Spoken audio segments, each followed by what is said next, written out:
Так, саламатсыздар урматтуу мекендештер. Биздин эфирдин катышуучулары. Саламатсыздар биздин YouTube'да көрүп турган мекендештер. Биздин каналга подписаться боло элек болсоңуздар, каналга подписаться болуңуздар. Жана видеого лайк басып, башка дос тааныш тууган уктар WhatsApp группаларга бөлүшүп коебуз. Себеби бул маалымат аябай маанилүү маалымат. Мен кече күндө эле Telegram каналга ошол 2004-жылы августта чыккан постановлениянын правительствонун постановлениясынын документи жөнөткөнмүн. Ошол постановлениянын негизинде биз сөзсүз түрдө миграциянын картанын аркасына печать басышыбыз керек экен. Сөзсүз түрдө. Ошондой эле мен ошол жерде ошол 413 постановлениянын 9-пункту деп көрсөттүм отметка кылып Telegram каналда. Ошо Telegram каналда көргөн ошол именно ошол жердин көрсөтсөңөр болот. Алып барып эгер печать коюп бербесечи, ФМСтен печать коюп бербесе ошол жерди көрсөтсөңөр болот да. Жана ошондой эле мен азыр экранда көрсөтүп турган дагы бир приказ чыккан 2021-жылы. Мен ойлойм бул жанагы именно таможенный союзга киргенден кийин биз 2015-тен кийин булар ошол жанда мен оюмча ошол эки өлкөнүн ортосундагы келишимдерде булар ушул жер миграционный карта боюнча коюлбасын деген келишимдер болгон дагы биздикилер коюлбай жүрүп, анан кийин МВД өзүнүн приказын чыгарып атат 2021-жылы. Дагы кошумча. Бул приказда дагы мына силерге көрсөтөм. Окусаңыздар болот. Жана эфирден кийин мен бул приказды эмнеге таштайбыз? Telegram каналга. YouTube'дан көрүп турган мекендештерге айтып кетем, описаниеда турган касы ошол эки документти бүгүн таштайм Telegram каналга. Ошол Telegram каналда кирип ушул документтер менен окуп таанышсаңыздар болот да. Кимде ушундай сомнение болуп аткан болсо, мен ошол эки приказ таштадым. Жана кайсы бир ФМСтин сотрудниги, МВДнын сотрудниги отказга турган болсо, печать баскандан биз эмне кылабыз? Ошол приказды распечатка кылып алып барып көрсөтөбүздөр дагы МВДнын 2021-жылы чыккан приказын. И в том числе 2004-жылы чыккан постановленияны дагы көрсөтөбүздөр. Ошол эки документти көрсөтсөңүздөр силерге булар печать басып бериши керек. Дагы урматтуу мекендештер,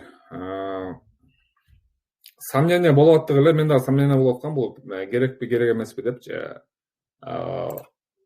Оказывается, надо поставить бул жерге печатты. Сомнение кылгандарга да ушул видеону жөнөтүп койсоңуздар болот. Мен мына азыр экранда көрсөтүп сиздерге баарын. Как положено, приказды мынакей, МВДнын приказы. Номерлери менен турат. Видеого ишенбегендер, фейк хайп дегендер кирип ушуну номер менен жазса, Яндексте ушул приказ чыгат. Ошол жактан көчүрүп алса болот.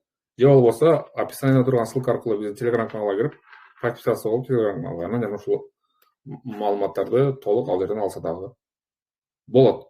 Ошол азыр дагы мен эмнени айтайын дегеним, бул жерде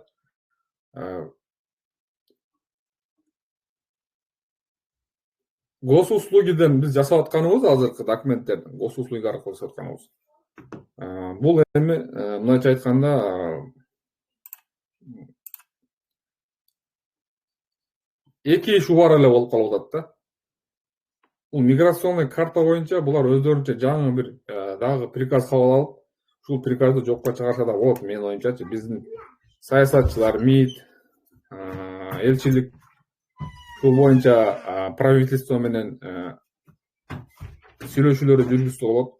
Себеби миграционный картанын аркасына коюу деген бул биз үчүн дополнительный затрата, дополнительный убакыт кетирүү, жана өздөрү үчүн дагы МВДнын, ФМСтин сотрудниктеринин ашыкча жумуш болуп атат да. Муну өзүнүн МВДнын өзү эле, как министерствонун деңгээлинде эле приказ чыгарып туруп, жокко чыгарып койсо болот да. Хотя бы бул ЭС кирген өлкөнүн жарандары үчүн. А то биз регистрацияны жасатабыз, онлайн деп бизге берип атат. Анан биз баары бир дагы миграциондон узарткан кайра дагы эле биз ФМСке барып атабыз да. Эки эче иш болуп атат. Ошондуктан мен ойлойм ушунун баарыны миграционный картаны биздин мекендештер үчүн, хотя ЕСке кирген мамлекеттин граждандары үчүн ушул нерсени МВДнын деңгээлинде эле приказ кылып жокко чыгарып койсо болот. Жана ошол жерде көпчүлүк закон издеп атышат да. Мен да закон издеп жүрөм ошол убакка чейинчи. Закон эмес бул жерде постановление правительства да. Аткаруу бийлиги деп коет бизде Кыргызстанда, правительство, өкмөт да. Азыр бизде Касым Алиев деген биздин премьер-министр, кандай өкмөттүн башчысы деп коелу, ушундай. Булар ошол өздөрү дагы конституциянын негизинде ушундай постановлениянын негизинде эле булар ошол бизге требованиялар кое алат экен да. Көрсө ошо миграционун аркасына печать бассын деген дагы мындай талаптарды коюп, азыр бизден муну күчтүү талап кыла башташты. Бул негизи 2021ден бери бар экен. Бирок бизге ошол 2015тен кийин бирөө жарым ушинтип айтып болбойт дегенден кийин биз Тамайсада киргенден кийин Москвадагылар особенно буну аткарбай эле келгенбиз да.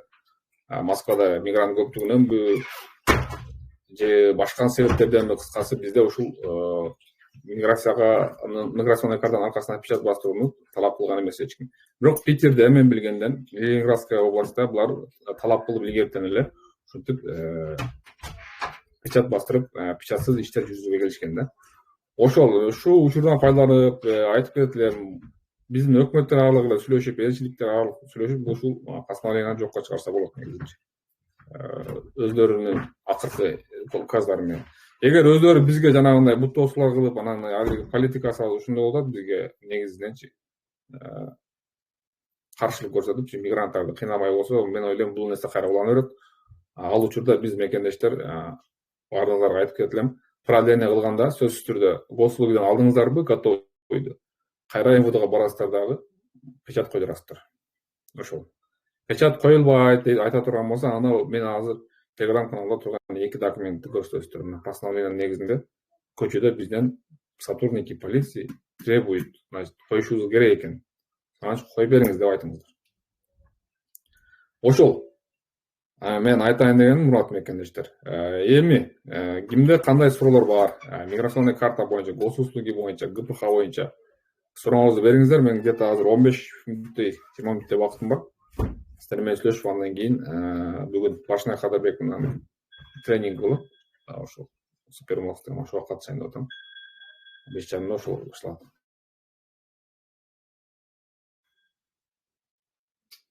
Так, кимде кандай суроолор бар? Салиев Оразали суроо берем дедиңиз, билесиз?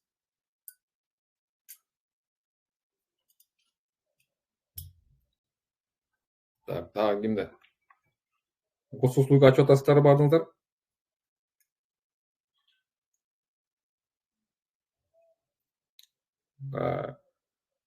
Баардыгыңыздар госуслуга ачып, баардыгыңыздарды сим картаңарды жайында болуп аткан болсо, вопрос жок болсо, анда мен азыр 5 мүнөттөн кийин эфирде жыйынтыктайм. Ушул маселени айтып коеюн деп чыктым. Азыркы мендеги маалыматтар боюнча сөзсүз түрдө миграционный картанын аркасына печаттарды бастырабыз. Отун мекендештер. Как нарушение катары эле бааланат бул законду бузган болуп. Жана булар бизди штраф кылганга акысы бар. Венера, айтыңыз. Венера, угуп атамыз. Сурооңуз барбы? Венера. Кандайсыздар, Кубат? Жакшы. Кубат, мен башынан кирип укпай калдым да, ошо миграционка эмне узартышыбыз керекпи ошондо? Аркасына печать бастырышыбыз керекпи? Мен башын укпай калдым. Ооба. Азыр 3 ай сайын эле узартып турам да, ошондо ар 3 ай сайын узартып барып бастырып турушум керекпи? Жок, сиз ошол негизи ошондой эле болуп калат, бирок эми печать бастырып кое бериңиз бир жолу, анан бир жылда бир бастырып коесуз да, кийинчи. Жок, мен ар 3 ай сайын узартам да эмени. Ооба 3 ай барасыз. 3 ай барасыз. Башка жол жок. Узарткан сайын басылыш керек да, негизи ошондой жери бар да. Азыр мен узартпай эле госуслугадан чыга берчи да, чыкты да өткөндө дагы. Чыкпай атып. Ооба, чыгат. Негизи чыгат, айтып атпаймынбы, чыкса дагы барып узартышыбыз керек экен. Приказ бар экен, постановление правительства бар экен. Мен убакыт жооп бере албай жүрүп атам. Азыр 2 күнүн тең таштабадым. Telegram каналда турат, кече таштадым. Скриншот кылып, отметка кылып пунктту көрсөтүп, анан кийин дагы таштадым, ошону көрсөткүлө депчи. Эми жеткиликтүү болуш керек. Биз МВДга барышыбыз керек болуп калабы эми? МВД, ФМСке барасыз, кайсыңызга регистрация болсоңуз, анан узартасыз ушул. Башка вариант жок. Буну ошол мен закон деп издеп жүрө беребиз да, биздин ошибкабызчы. Биз закон деп издеп жүрө бергенбиз, бул закон эмес экен, оказывается. Бул ошол правительствонун постановлениясы. И МВДнын өзүнүн приказы чыкты. 2 күнүн тең таштайм бүгүн азыр. Кирип, таанышып, окуп, эгер МВД отказ берсе, подписация кылганы, печать баскан. Көрсөтөбүз ушул документтерди. Ушундай приказ бар экен деп. Всё. Сөз эчеке. Рахмат чоң, рахмат, Алла разы болсун. Салиев бериңиз суроо, Салиев. Оразали. Assalomu alaykum. Wa alaykum assalom. Pechatni har 3 ay сайын бастырабызбы ошондо? Har 3 ay сайын беребиз. Узарткан сайын деп турбайбы немедечи, приказда. Ар узарткан сайын бастырыш керек деп коет. Ошон үчүн получается ошо бастырыш керек. Каждый узарткан сайын барып бастырып бериш керек экен, да? Ошондой. Макул, рахмат. Да, суроолор барбы? Миграционный карта, дагы башка темалар боюнча. Госуслуги, берки эмне, как его, ГПХ, там, сим-карталарды перерегистрация кылып атабызбы биринчи июлга чейин уже майда мына жарымдап калды да. 1,5 ай убактыбыз калды. Тез өтүп кетет да. Москвада особенно тез өтүп кетет. Ким ночь десе, мага ошо билсе керек. Айлар, жылдар кантип өтүп кеткенин билбей калабыз да. Ошон үчүн шашылыңыздар 1-июлга чейин.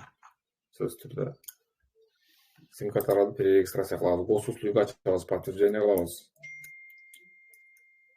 Дагы бир жаңылык болду, окусаңар керек. Группаларга таштап атышат го. Эми границадан өтүп атканда пограндан жанагы справкаларды көрсөтүп атат экенбиз да. ВИЧ эмес деген, эмне деген дагы бир оор эмес деген документтерди көрсөтүп өткөнбүз. Аны көрсөтүп өткөндөн кийин дагы бере келип, дагы 8.000, 9.000 тирип неме Сахаровасына барып, ал жактан өтүшүбүз керек экен. Кыскасы абсурд болуп атат баардыгы. Кыскасы аяктан акча корот, келип бияктан акча корот да. Келип эле койгула деп атыптыр да, эми ушу. Ошону түшүнүп эле өзүбүз эле бир башка варианттарды карашыбыз керек болуп атат. Официально бул жерде иштеген иши жакшылар без проблем келе берсе болот. Эч нерсе болуп калат. Анан без документ иштеп жүргөн, без документ 3 ай сайын узартып, жак жүргөндөр бир аз мынак болуп да. Кыйыныраак болуп калат.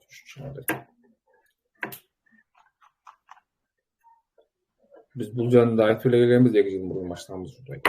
Азыр дагы кайталап айтабыз. Ужесточение башталып атат. Ошону YouTube'да комментарийлерди жазчылар. Каяктан айтып бере эле жүрбөйбүз го биз жакшы эле. Паника кылып бере эле дейшип. Ишенбегендер көп болгон. Себеби политика өзү тенденцияны ушуга карап келет экен, ушу күндөргөчү. Акыры мына реестр менен жыйынталып атат. Реестрден дагы катуу болсо уже келип эле коюш керек болот. Анда эмесе эч кимде суроо жок болсо, анда эмне кыла берели, завершить эте берели бүгүнкү эфирибизди. Кыска эле атайын ошол миграционный картанын 2-чи приказ тууралуу кабар берип коеюн деп чыктым. Азыр көрсөттүм сиздерге экранда. Көргөндөр көрүңөр. Көрбөгөндөргө дагы Telegram каналда барсаңар да Telegram каналга таштайм. Ал жактан да көрүп таанышсаңар болот. Кийин МВДга барганыңыздарда печать койдурган айтасыздар. Ой, вот турат. мынакей приказ ушул негизинде коюп беришиңер керек деп ойлойт. Все, катышканыңызга рахмат, урматтуу мекендештер. Баарыңызга ыраазычылык. Бул видео YouTube'га чыгат. YouTube'дан көрүп турган биздин мекендештерден сурап кетилем, сөзсүз түрдө биздин видеону бөлүшкөнүңүздөр маалымат өтө пайдалуу. Азыркыга чейин сомневаться кылып жүргөндөр бар. Бизге кереги жок мунун тияк бияк депчи печат керек мекендештер.